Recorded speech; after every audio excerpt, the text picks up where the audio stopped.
Երբ որ ասենք այնքան անգի, սով մարդու մտավորություն որ այս հետո մտածում եմ, երբ որ էքսպոնենցիալ վերջնում է, ինքը զրոյի շատ էկրանում է, երբ որ վտանցասական ու եթե արդյունը ձևավորացնի, մենք դրավությունը կարող ենք ստիլով ինչ-որ միտքով ավելացնենք, որովհետև Նայեք, հարցը հետևյալն էր, որ softmax գործողությունը ինքը հաստատունից կախված չի։ Այսինքն, եթե ես ունեմ այդ x վեկտոր, որի վրա կիրառում softmax, այդ տենց բան է, էլի, լավ թաքցրած գաղտնիք է։ Եթե այդ x-ի բոլոր էլեմենտներին գումարեմ նույն թիվը, softmax-ի արդյունքը չի փոխվում։ Այդ առաջացած շատ բան է, ոչ ինտուիտիվ է, բայց որ բանաձևին նայեք softmax-ի, ինքը իրականում օքեյ է, էլի, որովհետև այս է բանաձևը, եթե ես բոլոր զեթերի համար իրանց գումարեմ a, բոլոր զեթերին նույն a-ն։ Վերևից էլ է y-ի a աստիճանը դուրս գալիս, ներքևից էլ է y-ի a աստիճանը դուրս գալիս ու դրանք կրճատվում։ Այս փաստը օգտագործելով մարդիկ ինչ են անում, եթե պետք է softmax անեն ինչ-որ լոգիտների վրա, օրինակ այս սրանց վրա, ասում են եկեք նենց անենք,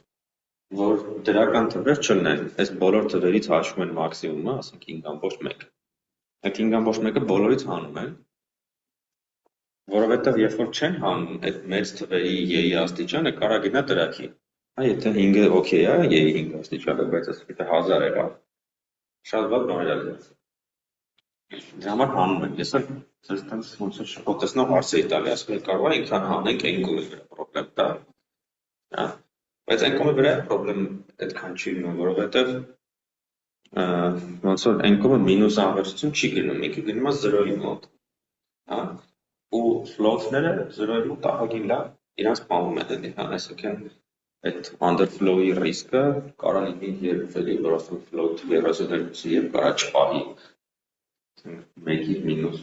մինուս որ աստիճան պիտի լինի, որ չկարողանա պահի, Դրա համար այդ մասը շատ safe է, ինքը infinity-ի չի գնում, 0-ի մոտիկները float-ը լավատիրություն է։ Դրա համար ավելի լավ է փոքր թվեր լինեն, քան մեծ թվեր լինեն, դրա համար շատ implementation-ներում, այդ թվում ձեր տեսած կոդերում, մենք ուղղակի հանում ենք այդ թվերի մաքսիմումը։ Այս softmax-ի մասին։ Բայց ես ասեմ, ընդհանրապես ասած, softmax-ը մինչև այսօր համարվում է տենց շատ պրոբլեմատիկ բան։ Լիքը տեղերում ինքը սուտքի ինչ-որ խնդիրներ առաջացնում է։ Ամենասուր խնդիրը, որը կհասկանանք, երբ որ անցնեք ընթացքում, այնն է, երբ որ շատ մեծ կոնտեքստ ենք տալիս LLM-ին, ասենք LLM-ին տալիս ենք, հիմա մենք ինչքան ենք տալի, ինչ-որ 8 տառիկ չէ տալիս, ասենք, ասում ենք 9-րդ գուշակի ամենաշատ։ ChatGPT-ին դեռ հիմա շատ երկար տեքստ տալ, չէ՞, դուք փորձել եք, կարող է հիշեք, որ նոր էր ChatGPT-ին, որ շատ երկար էր տալի, ասում էր, վայ, չեմ կարող այսին հենդլ անեմ։ Հիմա շատ դժվար կլինի դուք այնքան երկար տեքստ տաք իրան, որ ասի, վայ, չի տեղավորվում, որտեղ մի քանի 100,000 կոնտեքստ official support կա այսօրվա ChatGPT-ում։ Gemini-ը մինչև 1 միլիոն support է, այսինքն այնտեղս PDF-ները գցում եք, ինքը մեկը չի լցվում։ Բայց այդ 1 միլիոնի համար այդ տրանսֆորմերները ճիշտ աշխատացնելը ահագին դժվար է։ Ու հիմնական մեղավորը softmax-ն է, որովհետև այնտեղ ներսում ինքը պետք է մի քանի անգամ softmax-ներ անի հենց այդ 1 միլիոն երկարության վրա, ու դեռ լիքը տարօրինակ բաներ է լինում։ Հիմա շատ մանրամասներ չեմ ասի, հետո կարող եմ նոր մի քիչ խորանանք, մի քանի տարօրինակ տեխնիկաներ են մտածում ոնց անեն, որ այդ softmax-ը պրոբլեմները մի կերպ լուծեն։ Օրինակ մի հատ գաղափար կա, որ կարող ենք խորանանք, կոչվում է attention sink, ոնց որ sink-ը գիտեք են լվացարանն է, էլի որ մեջ ջուր է լցվում, հա։ Ոնց որ տենց հատուկ մի հատ թոքեն են պահում, որը իմաստ չունի, բովանդական մեր տեքստից չի, պրոստը մի հատ կողքից մի հատ անգամ սիմվոլ է, որ softmax-ը, երբ քանի որ softmax-ը ինքը պարտադրում է, որ բոլոր էլեմենտների հավանականությունների գումարը լինի մեկ, նենց է լինում, որ ոնց որ այդքան բան չկա, որի վրա ուզում ես այդքան հավանականություն դնես։ Ասենք ինքը հաշվում է, այս թոքենի վրա ինչքան դնեմ, այս թոքենի վրա ինչքան, այս թոքենի վրա ինչքան, ու օբյեկտիվորեն նենց իրավիճակ է լինում, որ դրանց գումարը մեկի չի ձգվում, էլի, ոնց որ բոլորը անհետաքրքիր թոքեններ են, որ սաղից ստիպես, որ գումարը լինի մեկ, այդ ոնց որ ամեն մեկին ավելորդ քաշ պետք է տաս, որը չի ուզում։ Այդպես դեպքին համար մի հատ sink են դնում, որ այդ դեպքում այս տրանսֆորմերները սովորում են այդ sink-ի վրա դնել են տակի մնացած ավելորդ հավանականություն, որ գումարը դառնա մեկ։ Նրանց ընդ ինչ-որ տարօրինակ լուծումներ են, ու հետաքրքիր է, որ այդ լուծումը լրիվ իրարից անկախ հայտնաբերել են երկու տարբեր ոլորտներում։ Մի հատ տեքստում են հայտնաբերել attention sink անվան տակ, մի հատ Dino-ում են հայտնաբերել, դրան ասում են register։ Ըստ մի հատ հոդված կար, ես այդտեղից եմ իմացել։ Dino with registers, vision transformers need registers, sense հոդված էր, որ թիվն է 24-ի ապրիլի տարվա առաջ։ Որ ասում էին, հələ տեսեք, սպասեք տնամ կարամ բացատրեմ ինչ է տարվում։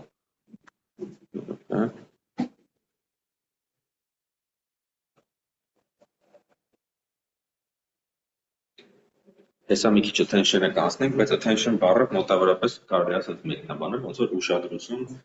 այս թոքենը մյուս թոքենների վրա ինչքան ուշադրություն է դարձնում։ Հիմա այս դեպքում ինչ են արել, նկատել են, որ երբեմն ասենք sense մի հատ լուսանկար է, ասենք չգիտեմ, մի հատ բույս է, վրան մի հատ կենդանի։ Ու որ ուսումնասիրում ես չեմ հիշում ինչի attention-ը, ինչ որ մի կարևոր վեկտորի attention նկարի տարբեր հատվածների վրա, մեկ է սենց անճոռնի բաներ ես տեսնում։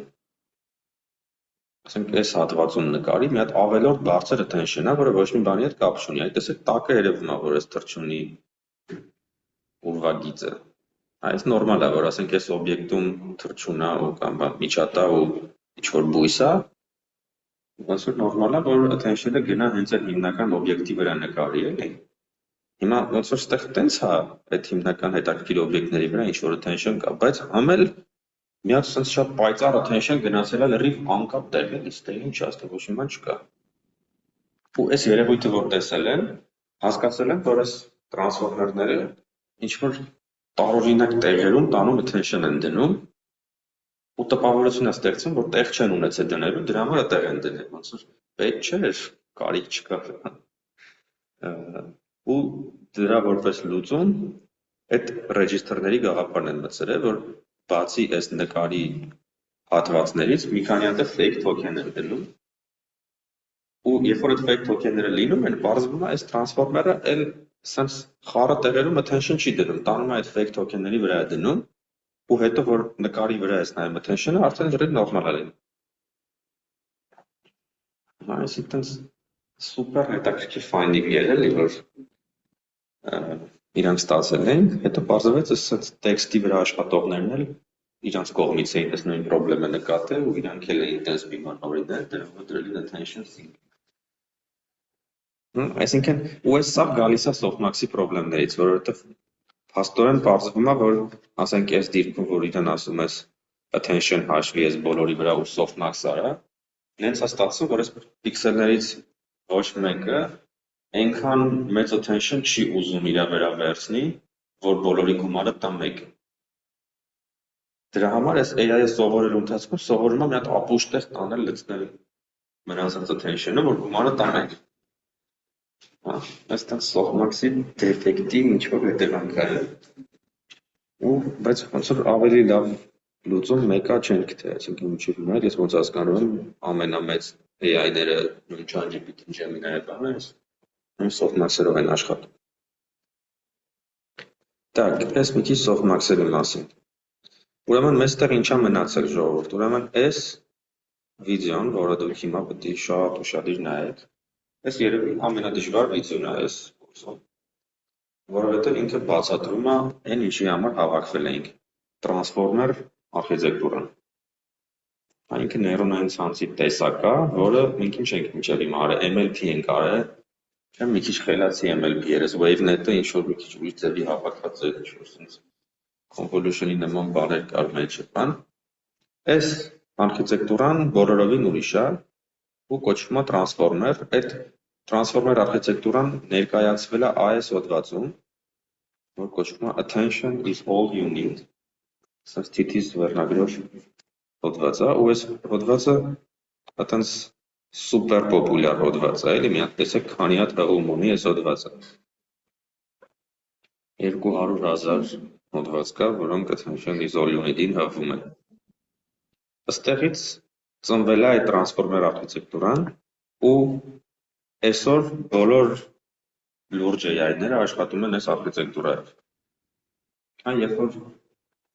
ես էի սովորում AI, դա ասեք 15-16 թիվներ, սա չկար։ Ոնց որ տրադիցիան էր, որ ամեն տեսակի խնդրի համար իր արխիտեկտուրան պետք է լինի։ Ասենք նկարների համար կային convolutional արխիտեկտուրաներ,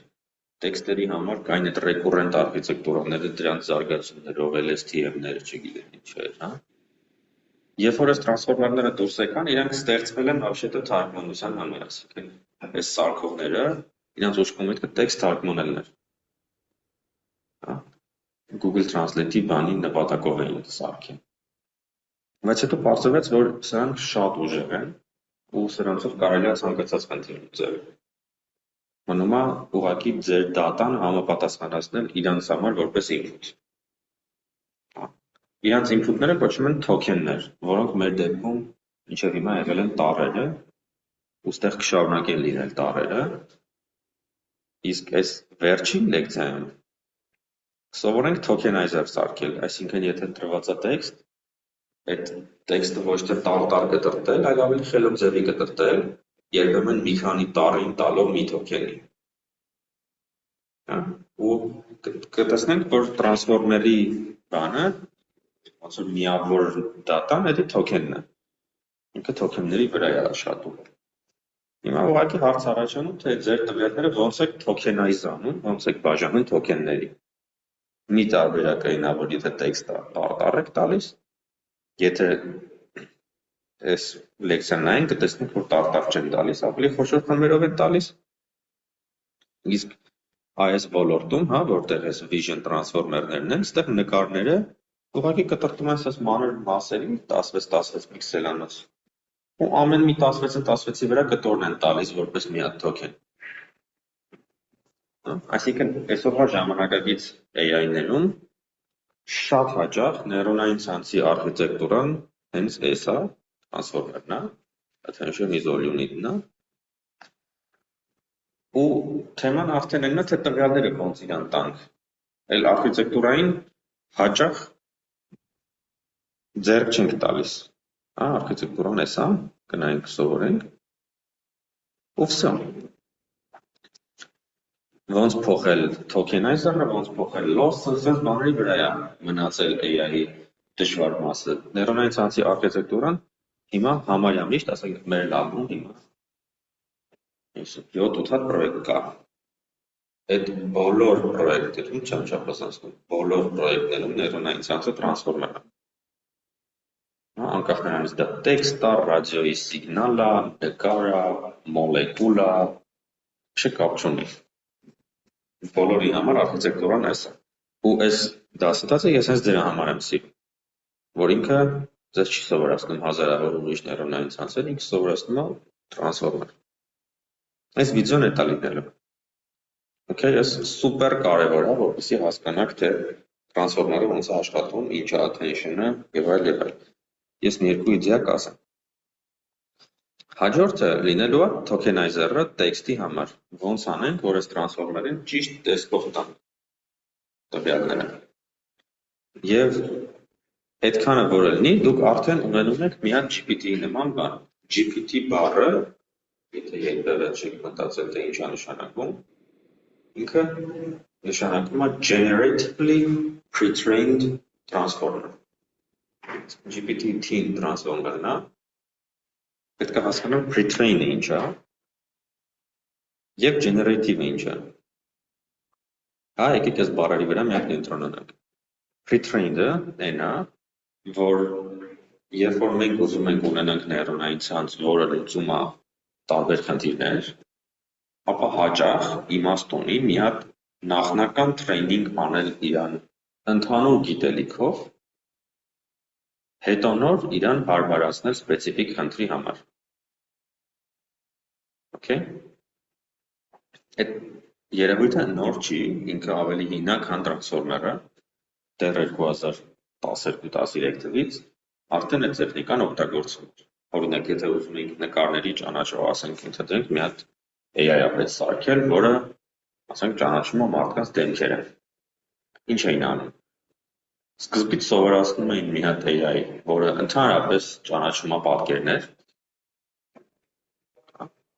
հետո այդ դրա weight-երով initialize էին անում այն ցանցը, որը պետք է դեմքերը ճանաչեր, ու սովորացնում էին մենակ դեմք։ Այս երկու երևույթը իրար հետ, այս առաջին քայլը կոչվում է pre-training, հա, երկրորդը կոչվում է սովորաբար fine tuning։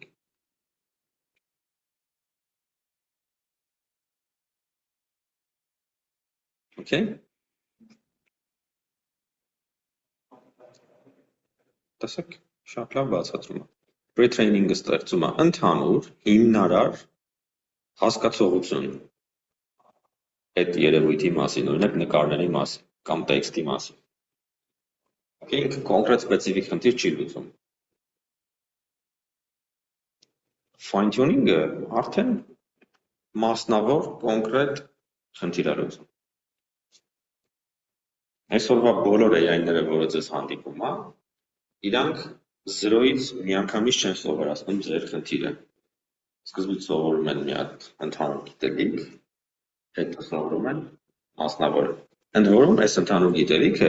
հաճախ այդ երկու գործ անում են լրիվ տարբեր մարդիկ, տարբեր գիտնականներ, տարբեր կամպանիաներ։ Հա, օրինակ, այս հոդվածը ինքը vision transformer-ը սովորացնում ընդհանուր դեպքի համար։ Այսինքն իրանք ստեղ pre-training են անում։ Հետո հոդվածի վերջում fine tuning-ը կա, բայց այս հոդվածի արժեքը pre-training-ն է։ Մենք երբ որ մեզ պետք է լինում computer vision-ի որևէ խնդիր լուծել, մենք pre-training չենք անում, մենք ես ենք վերցնում, իրան fine tuning ենք անում։ Մեր լաբում մենք pre-training անում ենք արբանյակային նկարների համար, հիշում եք մի օր ցույց տվեցի։ Այ դա pre-training է։ Հա, մենք զրոյից սովորացնում ենք գիտելիք ընդհանրապես արբանյակային նկարների մասին։ Pre-training-ն ու fine-tuning-ը հաճախ կարող են տարբերվել իրանց loss-ով։ Իրանց արխիտեկտուրան բնականաբար նույնն է, չէ՞, որտեղ նույն weight-երն են տողում։ Բայց այն loss-ը, որը կիրառում ենք pre-training-ի համար, այն loss-ը, որը կիրառում ենք fine-tuning-ի համար, կարող են լինել տարբեր։ Կախված դատայից։ Դուք ստեղ անցնելու եք կոնկրետ GPT-ին, որը pre-training է, բայց ինքը generatively pre-training է, եկեք այդ հասկանանք ինչ է նշանակում։ Ինքը ասում է, ես pre-training-ի ժամանակ ձեզ սովորացնելու եմ generate անել նոր token։ Ոչ թե ճանաչել տեքստը, հասկանալ տեքստը, այլ շարունակել տեքստը։ Ընդհանրապես,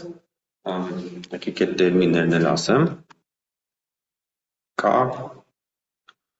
այսպիսի բան, հո, տեսեք ինչ հետաքրքիր table բերեց սա, եկեք ես նայենք նոր գնանք։ Ասում է pre-training-ի նպատակը ընդհանուր գիտելիքն է, այդ ասցի, fine-tuning-ի նպատակը կոնկրետ task-ին հարմարվելն է։ Dataset-ի size-ը pre-training-ի ժամանակ հաճախ գիգանտիկ է, fine-tuning-ի ժամանակ հաճախ փոքր։ Data-ի տեսակը pre-training-ի ժամանակ հաճախ unlabeled է, Այսինքն պրոստը լիքը նկար է։ Ոչ մեկ չի ասել, այս նկարի վրա շուն է, այս նկարի վրա կատու է, label չկա։ Okay? Fine tuning-ի ժամանակ շատ հաճախ label պետք է, որտեղ արդեն կոնկրետ խնդիր ենք լուծում, ուզում ենք հասկանանք, ասենք ես այն մարդն է, թե այն մարդն է, շուն է, թե կատու է, հա։ Հիվանդ տերև է, թե առողջ տերև է։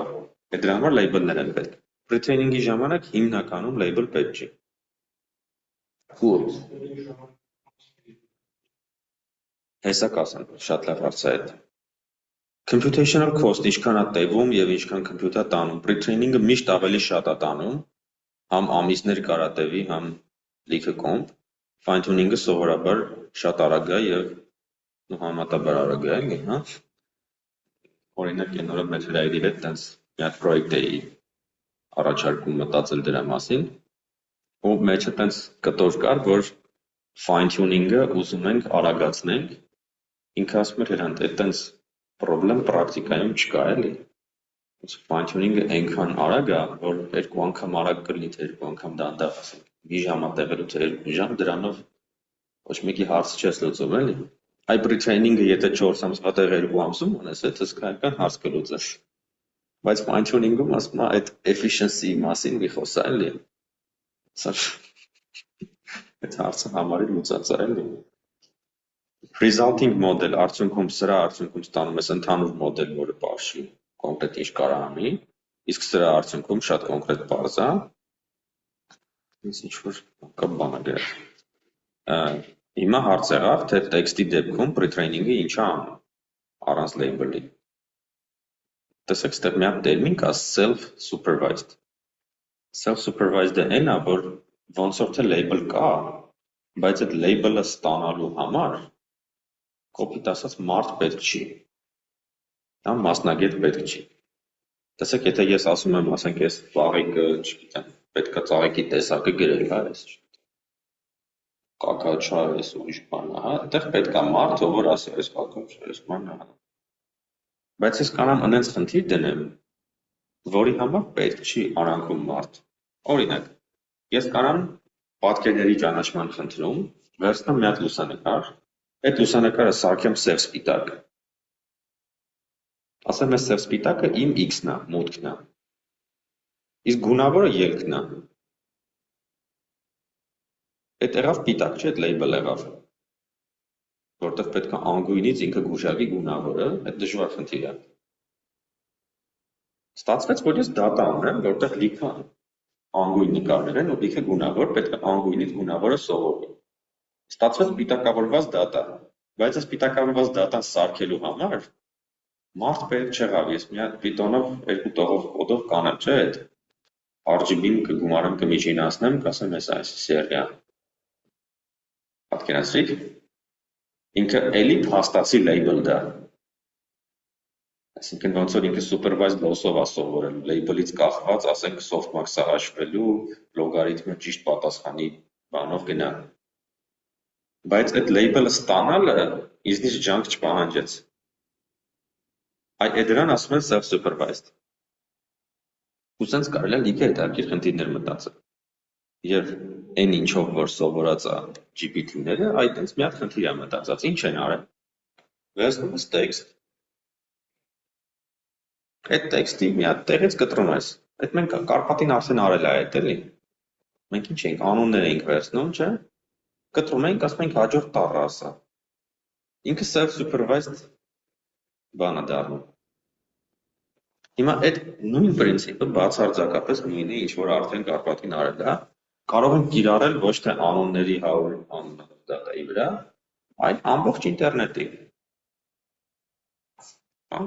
Օրինակ, ես դες չգիտեմ, սա ցույց տվել եմ թե չէ։ Hugging Face-ում կա Fine Web dataset, որը ինչ են արել, վերցրել են ինտերնետը։ Հələ Fine Web 2 կա, եկեք ես Fine Web 2-ը չհասցրի սատնում։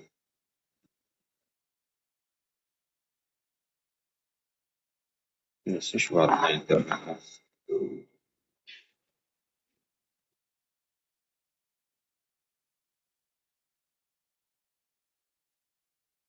Fine Web 2։ Հələ նայեք չափը։ 8.6 տերաբայտ տեքստը։ Այս սաղ ինտերնետից հավաքած է ու ինչ-որ սիբիլներ ջնջած է, հա, այսի մի քիչ մաքրեց դատասեթը, հենց չի որ սաղ ինտերնետն է։ Այս ոնց որ մաքրած ինտերնետ է ու open source գցած է, կարաք քաշեք եւ fine web-ի վրա train անեք ձեր language մոդելը ձեր նեյրոնային ցանցը, որը ինչ անում է fine web-ից վերցնում է տեքստը, առաջի տառը գրում է, ասում է երկրորդ տառը predictor է, առաջի երկու տառը գրում է, ասում է երրորդ տառը predictor է, առաջի 3-ի գրում է, ասում է չորրորդը predictor է, տեսեք տես ինչքան data ստացվեց, չէ՞, 8 տերաբայթ է, եթե համարենք, չգիտեմ, մի տառի բայտ մոտավորապես, եղավ 8 տրիլիոն հատ data point, որ կարելի է predict անել, այս հսկայական data է, ու սրա վրա են pre-training անում։ Google-ը, OpenAI-ը ու մյուսները ունեն այս սրա մեծը։ Սովորաբար շատ ավելի մեծ չի, քան սա։ Դեպ հետաքրքիր պահ, որ նենց չի, որ իրանք տենց 1000 անգամ սրանից մեծ են անում, էլի չէ։ Օրինակ Llama 3-ը, որը Facebook-ն էր արել 2 տարի առաջ, իրանցը 15 տրիլիոն թոքեն էր, եթե համարենք մի թոքենը, չգիտեմ, 3-4 տառ կամ 3-4 բայտ, կլներ, ասենք, երևի տենց մի 40-50 տերաբայտ էլ է, ասենք Google-ն է թողանի 100 տերաբայտ, օքեյ, 10 անգամ մեծ սրանից, բայց նենց չի, որ 1000 անգամ մեծ է սրանից, էլի, այսինքն open source հասանելի, որ դուք կարաք քաշեք, Google-ի արած pre-training data-ի տենց 10%-ի չափով կարաք համարեք, որ ունեք։ Սա pre-training-ն է։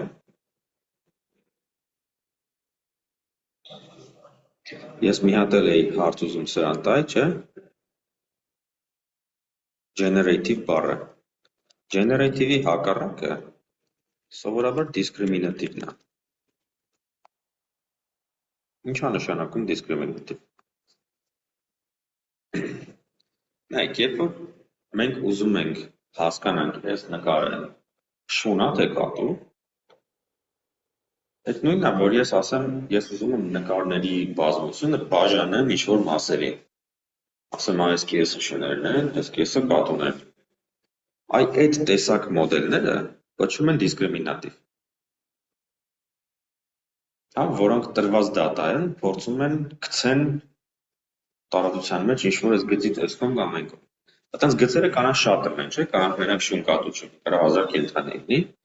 պետք է այդ ամեն մեկի ռեգիոնի մեջ գցել։ Այդ օքեյ, այդ սա դիսկրիմինատիվ է համարվում։ Տեքստի դեպքում, ասենք, հասկանալ, չգիտեմ, այս տեքստը դրական սենտիմենտ է պարունակում, հա, դրական կարծիք է, այս ինչ մարդու մասին, այս ինչ պրոդուկտի մասին, թե բացասական։ Այդ էլ է դիսկրիմինատիվ։ Կամ ասենք, այս ինչ թեմայով է, սա սպորտային լուր է, թե ասենք քաղաքական լուր է։ Դրան մենք ասում ենք հաճախ ճանաչման խնդիր, հա, մենք ուղղակի ուզում ենք հասկանանք ինքը ինչ է։ Դրան դասակարգում են ասում, կլասիֆիկացիա, որ կոնկրետ իմաստով օրինակ տանեմ։ Բայց սրանք ոնց որ ընդհանուր առմամբ այս տեսակ բաները մի քիչ ավելի հեշտ է ասենց բան ստանալը, քան ստանալ գեներատիվ։ Գեներատիվը այն է, երբ որ դուք այդ տեքստը ստեղծում եք կամ այդ նկարը ստեղծում եք։ Շատ ավելի հեշտ է նկարին նայելով հասկանալ է շունա թե կատու, քան նկարել շուն կամ կատու։ Հա, գեներացիան ավելի դժվար է, քան դիսկրիմինացիան։ Ու երբ որ ստեղ գրած է, որ GPT-ն generative է, այդ նշանակում է, որ ինքը գեներացնելու խնդրի վրա է pre-train եղել։ Այդ խնդիրը, որ ես ձեզ ասացի, հաջորդ թոքենի այդ բանը կանխատեսումը կամ հաջորդ տառի, ինքը գեներատիվ է, որտեղ դու այդ ցենց անդադ կկիրառես իրար վրա, ինքը կգեներացնի նոր տեքստ։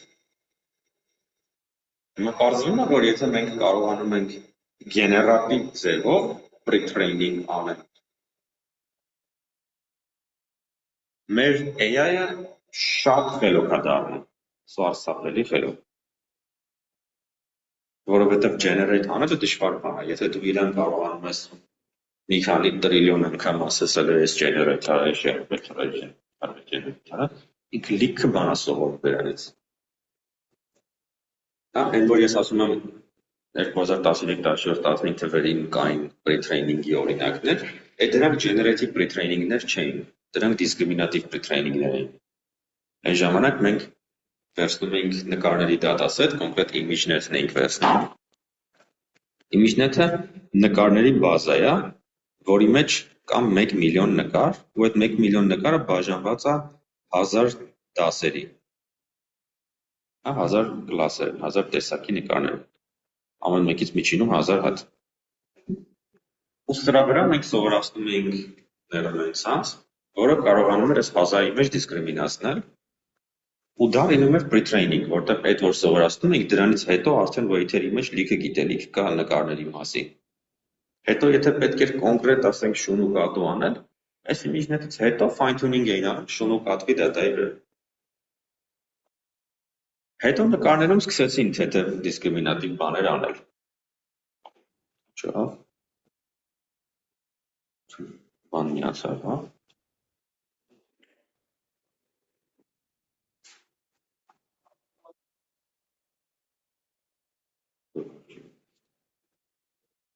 Դե լավ սխալ արվեց միտը։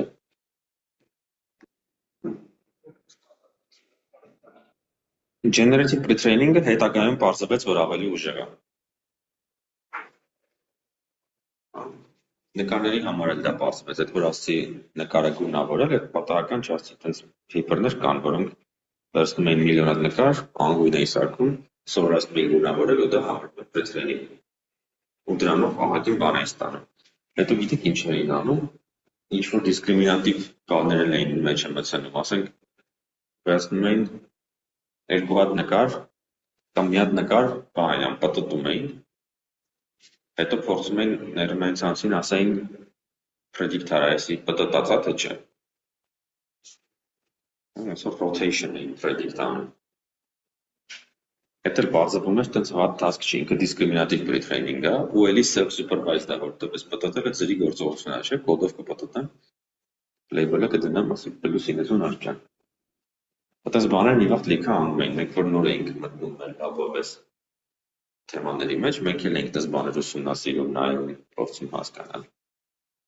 Իսկ հիմա այս նկարների pre-training-ը լավ բարդացել է։ Հիմա գիտեք ինչ են անում, ասենք ես որ բացել է ես Vision Transformers-ի ես այս բանը հատվածը, սրա առաջի հատվածը գտնեմ։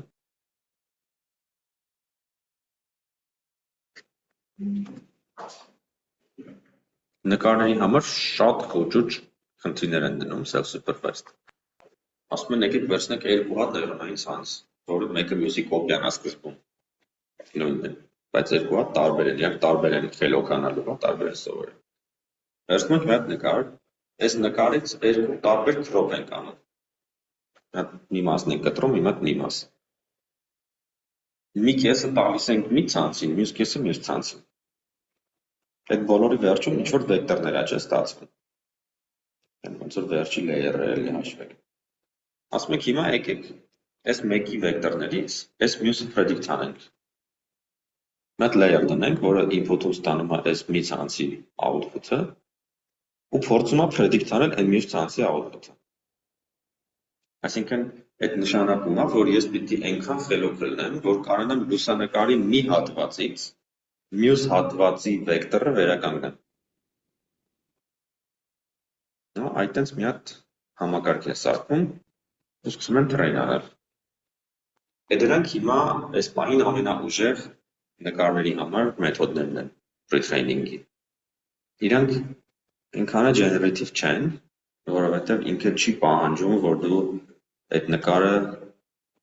իրականում նկար ես էլի, ինքը ասում է ուղղակի նկարի այն մի կեսից մյուս կեսը հասկացի։ Ոստի մի հատ արխիտեկտուրան չկա, ոչ մի տեղ ձեզ ցույց տայի։ Անքես փորձանք։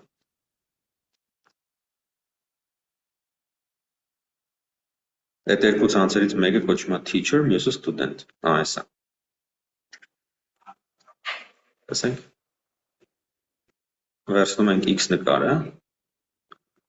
Ստանում ենք x1, x2, սրանք քրոփերն են էլի այդ նկարի, հա, x1-ը սրանով ենք անցկացնում, ինչ-որ softmax-ով մի հատ վեկտոր ենք ստանում,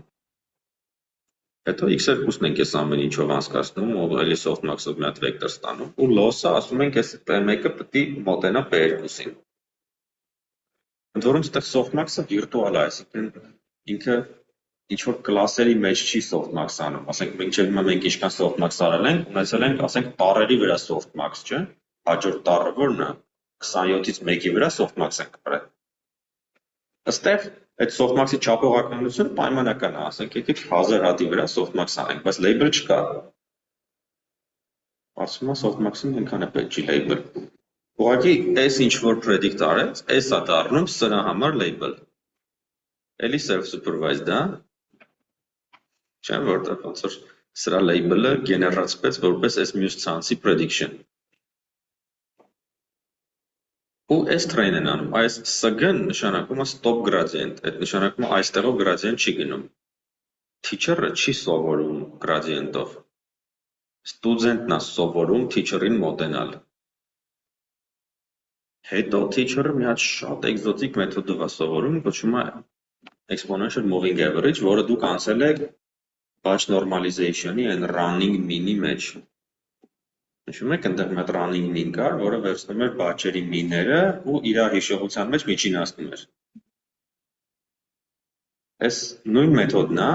որ ուղղակի կիրառվում է ամբողջ weight-երի վրա, այսինքն teacher-ի weight-երը ամեն քայլում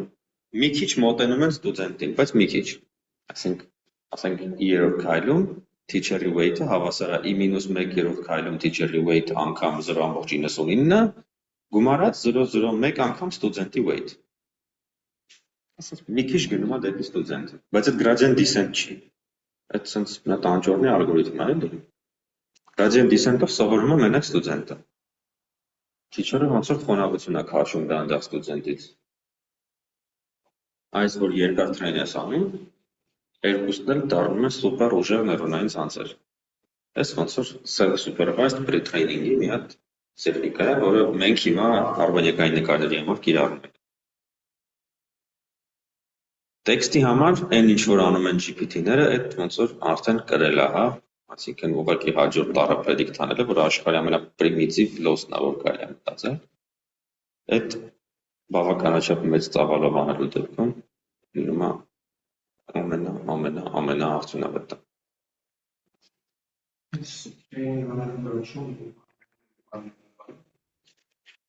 Հա, նշել նույնն է դառնում, ու տենց մի հատ հարց էլ կա, թե վերջում որը վերցնել,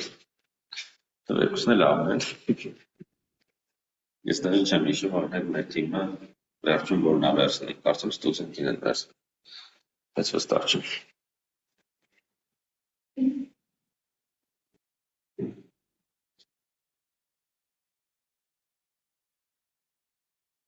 Անճարեղ ալգորիթմ է։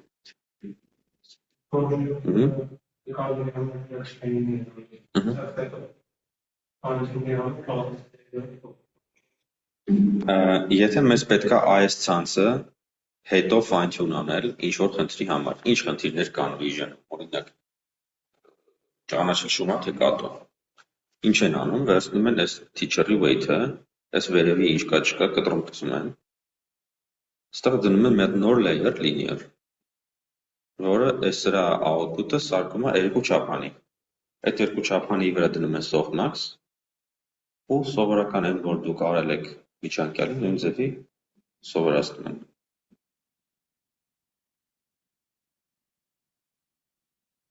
Ինքն շատ ավելի լավ է սովորում,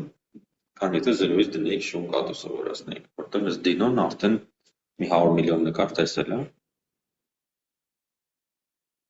Ու շատ խելոք է արդեն։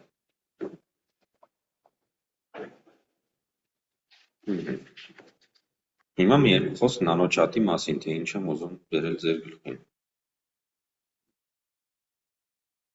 Որտեղ է գրած այս նանոչատը ինչ է։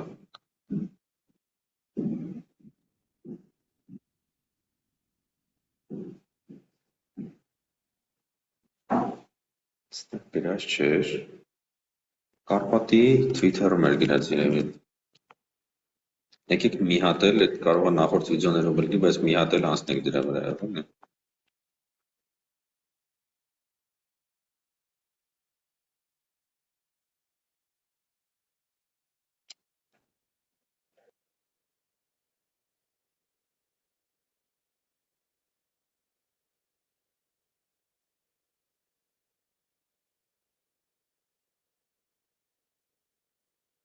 Տեսեք, ասում եմ minimal from scratch 0-ից գրած full stack, այսինքն sense ձեր ամեն ինչ մեջը կա training/inference pipeline of a simple ChatGPT clone. Training-ը սովորելն է, inference բառը ես օգտագործում եմ, բայց չգիտեմ լավ սահմանել ենք թե չէ։ Այդ պատրաստի ցանցը աշխատացնելն է։ Որ հարց եք տալի ցանցին, որ դուք ձեր միջանկյալում ինչ արեցիք, train արեցիք, հետո տեստի վրա աշխատացրեցիք, չէ, այդ դրան ասում են տեստի վրա inference անել։ Իրական կյանքում հիմա հենց ստացել, որ տեսեք, inference-ը ոնց որ training-ի կեսը լինի, չէ, որտեղ training-ում ինչ է, դուք data-ն տալիս եք, forward pass եք անում, հետո backward եք անում, հացնցել է հաշվում, apply եք անում optimizer-ը, չէ, հետո մյուս data-ն եք արդեն forward անում։ Հիմա inference-ը ոնց որ մենակ forward արել է լինի։ Այսինքն թվում է այդ training-ը ունես, inference-ն ունես, էլի։ Բայց այս transformer-ներում մի քիչ դրանք իրարից շեղվել են, որովհետև inference-ը եթե backward չես անելու, կարելի է շատ ավելի լավ կազմակերպել։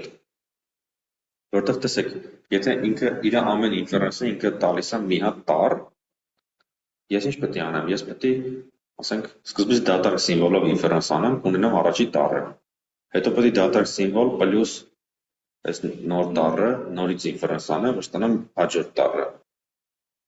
Չէ՞, inference-ը sense լիքը կանչելու եմ training-ում, հեսա կտեսնեք, այդքան կանչել պետք չի, որտեղ training-ում ես կարող եմ միանգամից բոլոր նախադասություն տամ input-ում։ Բոլորով inference բան անեմ, forward անեմ, այդ դեպքում ամեն տառի վրա ես կստանամ մյուս տառի հավանականությունը։ Ու այդ բոլորով միանգամից loss կհաշվում հետ ուղարկեմ։ Այսինքն ես մի հատ forward backward-ով, ասենք կարամ 100 token միանգամից սովորեմ։ Inference-ում չեմ կարող, որտեղ inference-ում չունեմ այն մյուս token-ները, ես պետք է առաջինը տամ ինքը տա ինձ հաջորդը, նոր էդի տամ input-ում, ոնց որ դրա համար այս transformer-ները իրենց inference ավելի դանդաղ է, քան training-ը։ Բայց inference-ում էլ լիքը խնայելու բան կա, այնտեղ կտեսնեք, հեսա որ անցնենք այս վիդեոն էլի, կտեսնեք, որ այն հաշվարկը, որը առաջի token-ի համար արվել է, երրորդ token-ի համար էլ է դրա մի մասը պետք։ Ու որ խելոքը լինի ձեր կոդը, այդ մասը էլ չի հաշվի էլի երկրորդ անգամ։ Դրա համար inference-ի լավ pipeline գրելու մեջ լիքը optimize-ի բան կա կողք կան։ Դրա համար ստեղ որ ինքը գրում է full stack training inference pipeline, ինքը նկատի ունի, որ երկուսն է դրե նորմալ սարքել ենք էլի, համ training-ին օպտիմալացրած, համ inference-ին օպտիմալացրած։ Sample ChatGPT clone։ ChatGPT clone-ը այնա ինչը որ հասկանում եք ինչա ChatGPT clone։ Dependency minimal code base, որ տիպը շատ բաներից կախված չի մեր code base-ն, էս չի որ պետք է import անես մի հատ անես library, որ մեջը ChatGPT-ն կա։ Չէ, ինքը ոնց որ մենակ PyTorch-ը import անում համարյա ու վсё, ասած սարքում։ Ասում դուք կկարողանաք մի հատ, ասենք, GPU cloud վարձել, այս script-ը run անել ու ասենք 4 ժամ training-ից հետո ստանաք մի հատ բան 0-ից, որը նման է ChatGPT-ին, ինքը վատ կաշխատի, որտեղ 4 ժամում դժվար է կրկնել ինչ որ OpenAI-ը արել է 6 ամսում, էլի։ Բայց ոնց որ մի հատ ծերից ծեր կանցնեք էլի այն ամբողջ process-ով, հա։ Ասում ընդհանրապես մոտավորապես 8000 տող կոդ է, ու իր մեջ ինչ կա։ Train tokenizer։ Այս այնա ինչը որ ստեղ անցնելու եք։ Okay։ Այդ դրա իմպլեմենտացիա է, բայց Rust լեզվով է գրած, բարձվում է արագության համար ավելի լավ է ուրիշ լեզուներով գրել, քան Python-ով։ Pre-train transformer LLM on FineWeb։ Այս սրա բոլոր բառերը արդեն գիտեք երևի, չէ՞։ Pre-train-ը սովորեցինք որն է, FineWeb-ը տեսակ որն է, transformer-ը այս դասին կանցնենք, ստեղ է սովորացնելու transformer։ LLM-ն էլ large language model-ն է, հա? Իսկ transformer architecture-ով աշխատող մեծ language model-ն է, որը հաջորդ բառն է predict անում։ Հասկանում եք, չէ՞ տարբերությունը, ոնց որ այս բառերը հիմա համարյա իրար փոխարինելով օգտագործվում է, բայց transformer-ը neuronային ցանցի տեսակն է։ Ինքը հələ չի նշանակում, որ ինքը language-ի հետ է աշխատելու, առավել ևս չի նշանակում, որ հաջորդ բառն է predict անելու։ Ասենք ես որ ձեզ ցույց տվեցի S կամ S նկարների համար էր, չէ՞։ Էս էլ է transformer, բայց ինքը large language model չի։ Ինքը vision transformer-ը նկարների համար language չի ու generative չի։ Իսկ ստեղ սարքվում է LLM, այսինքն մեծ language model, որը պետք է տեքստի հետ աշխատի ու հաջորդ token-ը predict անի։ Այդ հաջորդ token predict անելը language modeling-ը կոչվում։ FineWeb-ը իմացաք, ասում է evaluate core score across a number of metrics։ Evaluate-ը այդ չափելն է, հա, գնահատելն է մոդելը։ Դուք ձեր միջանկյալում արեցիք այդ test set-ի վրա գնահատեցիք ձեր մոդելը ու ինչ-որ loss ստացաք, չէ՞։ Այս core score-ը այդ բանը, մի հատ տենց գնահատման համակարգ է, տեսնեմ ինչ է։ Ես ճիշտ ասած սրա հետ չեմ աշխատել։ Okay։ LLM-ի որակը գնահատելու մի հատ չափման ձև է, Conversational Robustness Evaluation Score։ Խորանանք իմանանք, ես էլ նորմալ չգիտեմ այս ինչա։ Բայց ինքը կարևոր բան է, որովհետև ոնց որ evaluate անելը միշտ դժվար է, չէ՞։ Մենք այնտեղ ինչ էինք անում, ասենք loss-ով էինք հաշվում, բայց loss-ը անկապ թիվ է, էլի, այդքան օգտակար բան չի, ասենք եթե ուզում ենք իմանանք ChatGPT-ն լավ բան է թե չէ, պետք է կոնկրետ խնդիրների վրա հարցնենք, ասենք ինչքան Python գիտի, ինչքան հայերեն գիտի, ինչքան պատմություն գիտի, ինչքան ֆիզիկա գիտի։ Գնահատելը բարդ գործ է, հիմա սրանք մի հատ կոնկրետ գնահատման մեխանիզմ են դրել, core-ը, որ գնայինք ինչ է, այդ դրանով են գնահատում։ Այսինքն այսքանը հենց այնա, ինչը որ այս դասում լինելու է։ Բայց նանո chat-ում կան բաներ, որոնք այս դասում ցավոք սրտի չկա։ Բայց ես ուզում եմ, որ դուք սովորեք, այդ գալիս է ստեղից սկսած։ Հա։ Գրած է mid-train։ Mid-train-ը մի հատ թազա տերմին է, այս ճիշտ ասած մի կես տարվա տերմին է, անցած տարի այս տերմինը չկար։ Այդ pre-training-ի ու fine-tuning-ի արանքն է։ Երբեմն ինչ-որ բան է պետք լինում անել, որը ոնց որ pre-training-ին նման է, բայց արդեն pre-training արել ես, դրան էլ ասել pre-training սխալ է,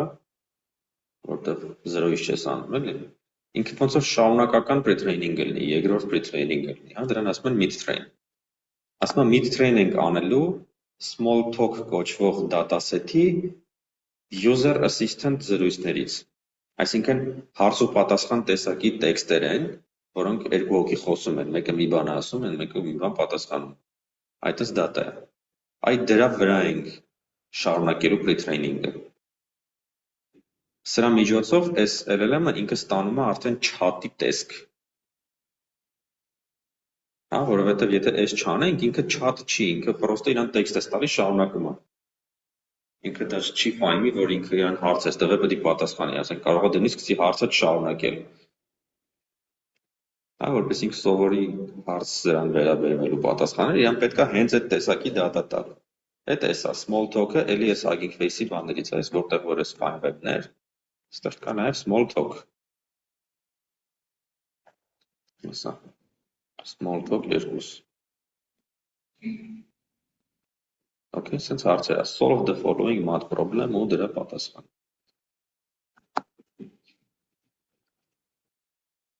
Հետո SFT-ն fine-tuning-ն է ու supervised fine-tuning-ն է, այսինքն այն դերում է, երբ որ data-ի մեջ արդեն ինչ-որ ճիշտ պատասխան կա, ինքը պրոստը կեսից շարունակել չի էլի, ասենք մաթեմի խնդիր է տված, հետո դրա ճիշտ լուծումն է։ Պատմությունից հարց է, դրա ճիշտ պատասխանն է։ Ասում եմ մենք կվերցնենք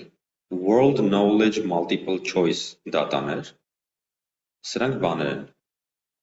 multiple choice-ը գիտեք էլի երևի չէ, TOEFL, MOEFL, parallel քեջ։ Անդր 4 հատ պատասխանով դեսս որն է ճիշտ։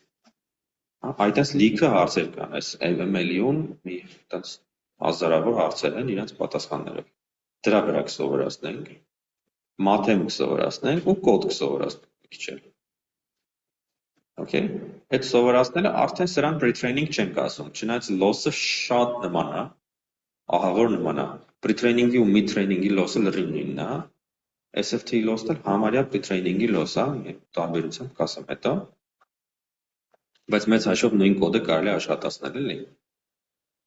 Հետո գալիս է մի հատ դժվար բան, որը ձեր կուրսում արդեն вообще չկա, այս reinforcement learning-ն է։ Այս այնա, որ մաթեմի տարբեր խնդիրներ ենք տալիս, այս GSM 8-ի և մաթեմ էր, հիշում եք ստեղ գնաց։ Մաթեմի խնդիր է, որի համար training-ը անում ենք մոտավորապես սենց, թողում ենք ինքը ինչ ուզի պատասխանի, հետո մի ձև գնահատում ենք այդ պատասխանը լավ էր գրե թե չէ։ Ոչ թե իրան ասում ենք ճիշտ պատասխանը որն է,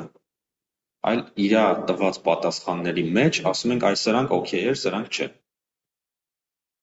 Թե ոնց է կոնկրետ անում, պետք է նայենք։ Ես չգիտեմ ես ոնց են անում։ Օրինակ մենք այս ալգորիթմով, այս GRPO ալգորիթմը հորինել են DeepSeek-ը, հիշում եք այն չինական AI-ը, որը անցած դեկտեմբերին շոկով արեց, այս GRPO-ն իրենց հորինած ալգորիթմն է։ Մինչև այդ OpenAI-ին բանենք, reinforcement learning անում էին, բայց շատ բարդ, ահավոր բարդ։ DeepSeek-ին կարծին եկեք ձեզ մի հատ հեշտ ձև ցույց տամ reinforcement learning անելու։ Հիմա արդեն սաղ աշխարհը էս անում, հատկապես sense open code base-երում, էլի։ Մենք էլ ենք սրանից անում։ Այս սրա համար պետք է մի հատ արտաքին ֆունկցիա, որը պատասխանները կգնահատի։ Օրինակ մենք GRPO անում ենք մոլեկուլների վրա, AI-ին ասում ենք մոլեկուլ բուր 10 հատ։ Այդ ամեն մեկի համար գնում մի հատ բան ենք հաշվում, ասում ենք այս սրա score-ը եղավ 7, սրանը 5, սրանը 2։ GRPO-ն ասում է օքեյ, ուրեմն որի score-ը լավն էր, ես մյուս անգամ էդի կփորձեմ predict անեմ։ Ստեղ այդպես բան է սարքած։ Այս հաշ լավ չի, սրծել է բանը։ Ստեղ լավ շատ։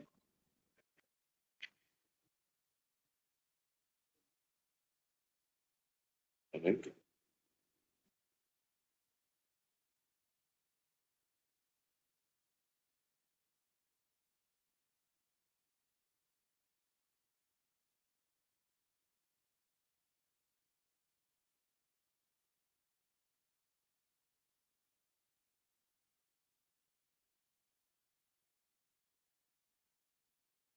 Այ այսքանը training-ի process-ն է, տեսեք, սկզբից պետք է tokenizer train անենք, հետո pre-train, հետո mid-train, հետո fine-tuning, հետո RL։ Այսքանը որ անում եք, արդեն լիքը բան եք սովորացրել ձեր LLM-ին։ Սրանից հետո ինչ մնաց։ Մնաց աշխատացնելը։ Այսա effective աշխատացնելու մասին է։ Efficient inference model in an engine with KV cache, այս KV cache-ը այդ հեսա կանցնեք կտենակ ինչ այլ, ես սրա նման բան իրականում Կարպատին պատմում եմ։ Ինքը ոնց որ այն բաները մի քանի անգամ հաշվել է, էլ նորից չեք հաշվում, էլի միտեղ հիշում եք, այդպես բարձրանում է շատ էժանանում է կյանքը։ Այս prefill decode-նել համատաբար նոր բան ակ սովորենք, շատ լավ կլինի որ սովորենք։ Tool use-ը շատ հետաքրքիր բան է, այդն է, երբ որ ձեր AI-ին ասում եք օգտագործի այս ինչ գործիքը ինչ որ բան անելու համար։ Օրինակ դուք նկատել եք, որ կարող անցած դասին ասած որ ժամանակին ինչ որ ChatGPT-ին ասում էր, ասել մեծ թվերը գումարի բազմապատկի սխալ էր անում։ Հիմա ճիշտ է անում։ Ինչա փոխվել։ Նույնիսկ չի որ LLM-ը սովորել է բազմապատկել։ LLM-ը սովորել է կանչել Python-ի կոդ ու պատասխանը վերցնել։ Դա կոչվում է tool use։ Այս էլի շատ հավես բան է, այսինքն ինքը սովորում է ընթացքում, որ այս հարցի պատասխանել եմ, պետք չի ուղեղս Ծանրաբեռնենբերգ,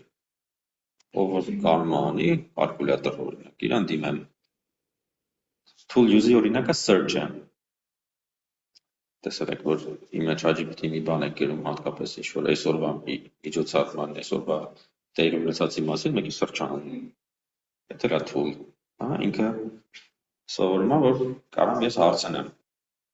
ինչ որ մեկին, հետո սպասեմ պատասխանը գա նոր LLM-ը աշխատացնի։ Այս տղան էտել է սարքել։ Եվ սարքել է երկու հատ ինտերֆեյս, մեկը կոչվում է CLI բառը, գիտեք դուք, ծրագրավորման աշխարհում շատ պոպուլար տերմին է, այս AI տերմին չի էլի, CLI նշանակում է Command Line Interface, այսինքն մի բան, որը այստեղից կարող աշխատացնեք էլի, հա, եթե ծրագիրը ունի նենց բան, որ սրանով աշխատում է, հետո կոչվում է CLI, և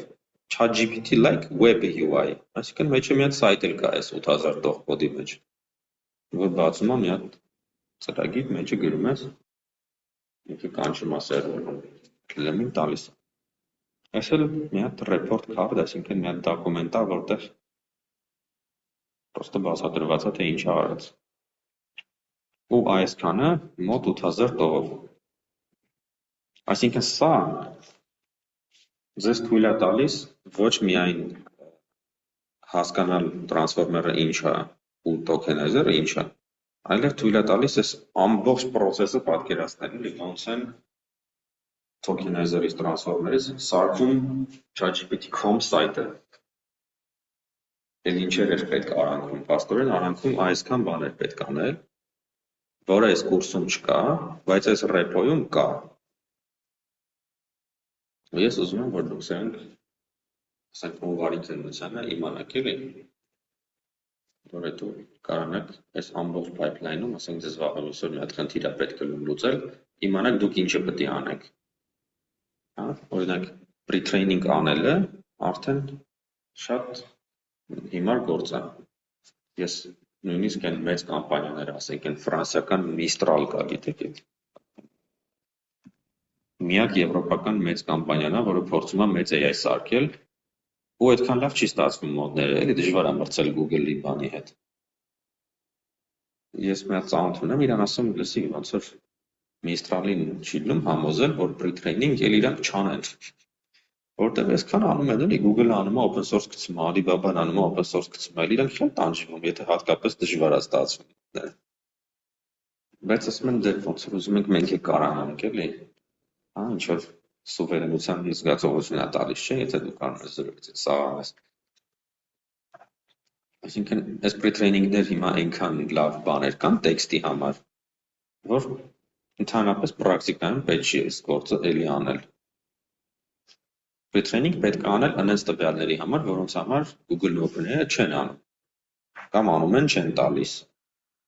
Օրինակ մոլեկուլների համար լավ pre-training տենց չկա։ Դրա համար մենք այդպես բաներ անում ենք։ Արբանյակային նկարների համար կա, ինորը ով էր ուղարկել, րոպե, ձեզ դուր կգա։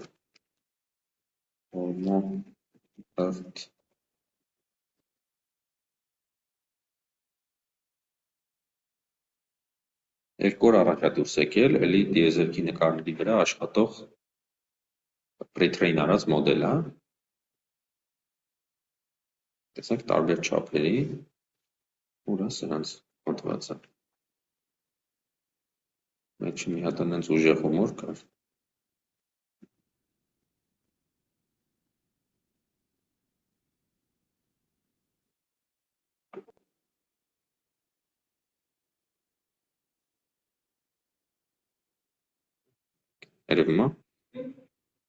Everyone is training Earth observation foundation models these days.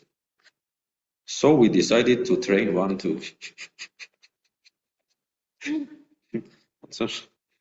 Ուրիշ ոնց մոտիվացնես էլ, եթե այսքան մարդ անում է, բայց դու էլ ես ուզում անես։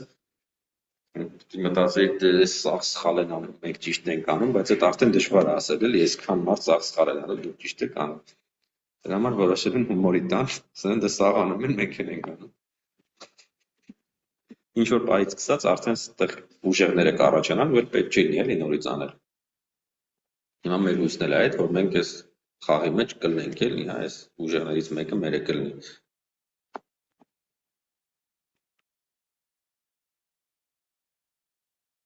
Այդ pre-training-ն է, բայց եթե տեքստի հետ եք աշխատում, այլ pre-training պետք չի։ Կարող է պետքա mid-training, մենք եթե պետքա հայերեն փոքր սարքել, pre-training հաստատ պետք չի։ բայց mid training արդեն կարող է պետք է հայերեն դատայով վերցնել մի հատ մեկի trainer-ը, ասենք այն է, հայերենի վրա անել։ Հետո եթե ունեք, ասենք մի հատ հայերեն LLM, բայց ինչ-որ մի բան վատ է անում, պետք է փորձել հասկանալ այդ ոնց լավացնել, SFT-ով լավացնել, թե RL-ով լավացնել։ Հա, ես չգիտեմ, մենք կհասնենք դրան, որ այդքան ինտուիցիա ձևավորենք, բայց այս շատ հետաքրքիր հարց է։ Երեք օրինակ ես մեր աղաջանյան Արմենին տենց հարց տվեցի, մի հատ, գիտեք ինչ էր, մի հատ շատ խոխմա պատմություն է, բազմա հոգեբանները տենց research ունեն, թե մարդիկ ոնց են քարտեզից օգտվում։ Ինչ խաղ են սարքել, տպել են միլիոն շղթու, ասել են խաղը սենց է, գտնեմ էլ այդ վերքին։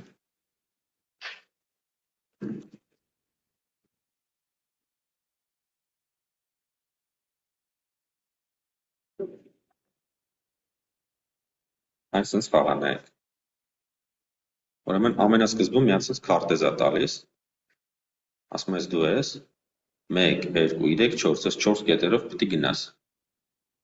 Ասում եմ մի հատ հիշի ես քարտեզը ու փակի, այսինքն մենակ խաղի սկզբում ես տեսնում քարտեզը, հետո էլ ֆորումը։ Ու հետո ստանում ես մի հատ այսենց ինտերֆեյս ու պետք է քշես այս նավը։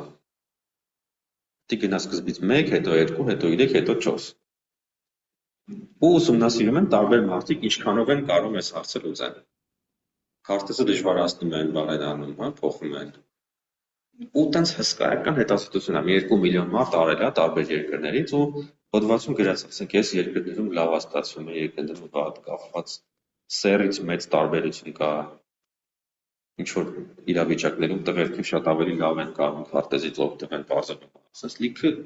բաներ հետազոտում։ Ես էլ լսեցի, ասում, բայց այս ոնց որ հենց այնա ինչ որ մենք AI-ներից ենք ուսում, էլի։ Կարող է ոնց որ այս խնդիրը վերցնել տանք մի հատ AI-ը։ Հա։ Արմենը տվեց մի հատ sense հարց, ասեց այս խաղի մեջ, այս sense միջավայրերի քանակը ինչքան է։ Քանի տեսակի միջավայր կա։ Ասենք տեսեք, այստեղ մի հատ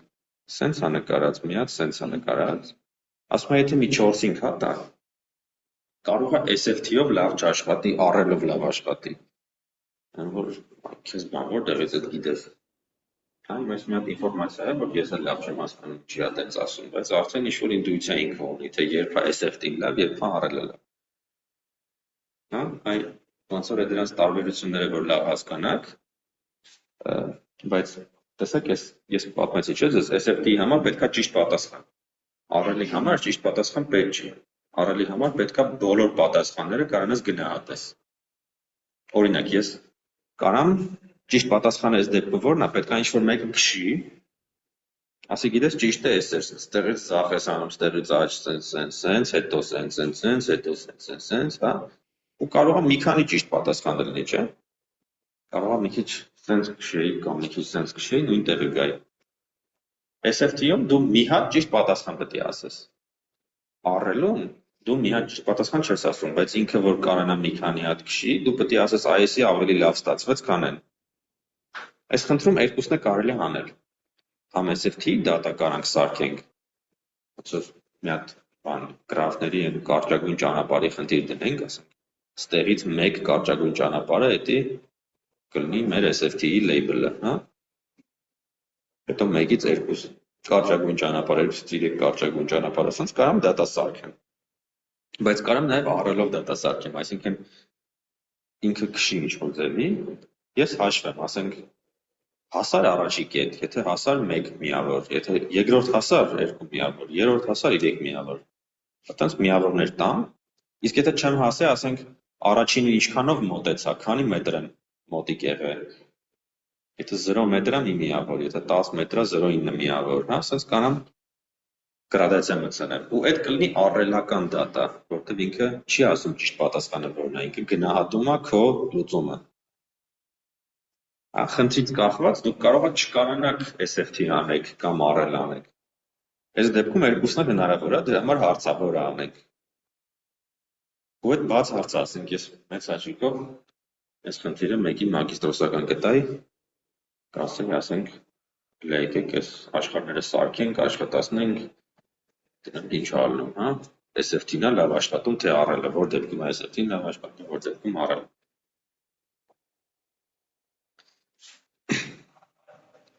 Ուրեմն, այսօր եկեք մոտավորապես այսքանը անենք, ես ուզում եմ այս վիդեոն դուք մանրամասն նայեք, դժվար է լինելու, այս նախորդների պես չի։ Եվ մյուս դասին մանրամասն քննարկենք։ Okay? Հետո այն մյուս դասին ես կանենք, եթե այս չլինի, սրա վրա կարող եմ մի դաս նստենք, շատ կարևոր դաս։ Հետո մի հատ էլ ես կանենք ու կմտածենք այս նանոչատի վրա ինչ ենք անում։ Ասենք կարող ամեն մեկից մի կտորը տամ, ասեմ մեկը գնա SF-ին կարդա, մեկը գնա RL-ը կարդա, մեկը գնա mid-train-ը կարդա, այդ կոդերը ստեղ լրիվ կա էլի, տեսակ։ Ասեք սենց ֆայլերի ստրուկտուրա կա մեջը։ Այս բոլոր ֆայլերը պետք է հասկանալ։ Okay, կարող ինչ-որ կտորներով տամ, ասեմ եկեք պատմեք, չգիտեմ, սա մանրական կանենք։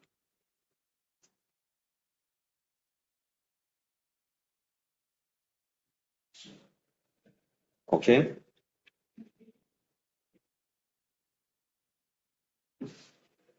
Всё. Ուրեմն այսօր այսքան։